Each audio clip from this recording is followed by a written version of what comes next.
আসসালামু আলাইকুম guys. So অনেকদিন পর আবার ছুটিতে চলে আসলাম। 5 দিনের ছুটি দিয়েছে সরকার। ভাবলাম যে না, ছুটিতে যেহেতু আসছি, একটু আমের সিজন আম না খেলে তেমন চলে হয় নাকি। পরে দেখলাম যে একদম জমিনের নিচে একচোড়া কলা একদম পড়ে আছে। তো ভাবলাম যে ওগুলো পরে কাটে নিয়ে যাবো, তো আগে আমগুলো নিয়ে পেড়ে আসি। তো গাছগুলো লাগাইছিলাম এক সময়, আমি ক্লাস 6-7 থাকতে মনে হয় লাগাইছিলাম এক সময়। পরে ভাবলাম যে না, যেহেতু মোটামুটি আম গাছও বড় হয়েছে, আমিও বড় হয়েছি, এখন আম পাড়ার সময়। সো প্রথমে আম পাড়তে গিয়ে যাই, আমার এমনভাবে পিঁপড়া ধরছে, পিঁপড়া ধরে পরে এগুলো দাঁড়িয়ে টেরা নিয়ে পরে দেখলাম যে কাঁচা কাঁচা আম অনেকগুলো আছে, পাকা আমও আছে মোটামুটি গাছে। ভাবলাম যে না, আগে গাছে উঠে যাই, গাছে উঠে দেখি মোটামুটি আম কেমন পাকে আছে।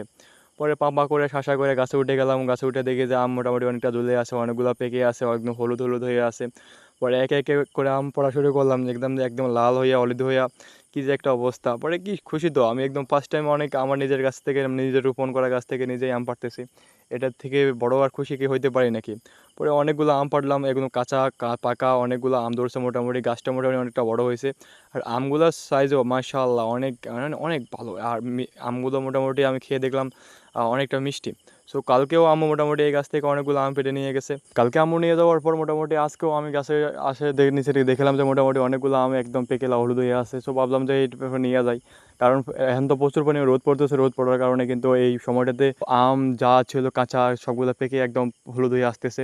বর্তমানে আমাদের নোয়াখালী জেলার হাতিয়া অঞ্চলে কিন্তু তেমন একটা আমের ফলন হয় না। যেগুলো থাকে যেগুলো আমাদের দেশীয় গ্রাম অঞ্চলে হয়, সেগুলো কিন্তু আমরা দেশি আমি বলে থাকি। এই আমগুলো মোটামুটি অনেক সময় দেখা যায় অনেক গাছে পাকা, অনেক গাছে মিষ্টি, অনেক গাছের মানে টক, মানে এরকম জাতীয় হয়ে থাকে। কোনোগুলো বড় হয়, কোনোগুলো মোটামুটি ছোট, মানে দেশি আমগুলো যেমন হয় আর কি। আর শ্বাস করলে যখন হাইব্রিড জাতের বা অন্যান্য জাতের যে আম গাছগুলো আছে, ওগুলো শ্বাস করলে কিন্তু মোটামুটি আমরা বলতে পারি যে মোটামুটি এই সাইজের আম হবে। বাট এই গাছগুলা যে দেশি গাছগুলো হয় না, ওগুলো চাষ করলে কিন্তু বা ওগুলো রোপণ করলে কিন্তু বলা যায় না যে আম কেমন হবে। যখন আম গাছে ধরে তখনই আমরা বলতে পারি যে মোটামুটি না, আম সাইজগুলো এমনই হবে বা আম মিষ্টি হবে নাকি টক হবে। সো তারপরে কিন্তু বোঝা যায়।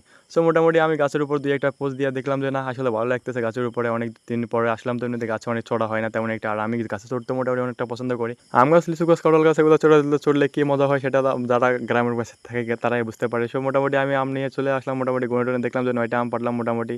মাশাআল্লাহ অনেক সুন্দর সুন্দর আম। পরে কিন্তু কী করলাম, এগুলো নিয়ে চলে গেলাম।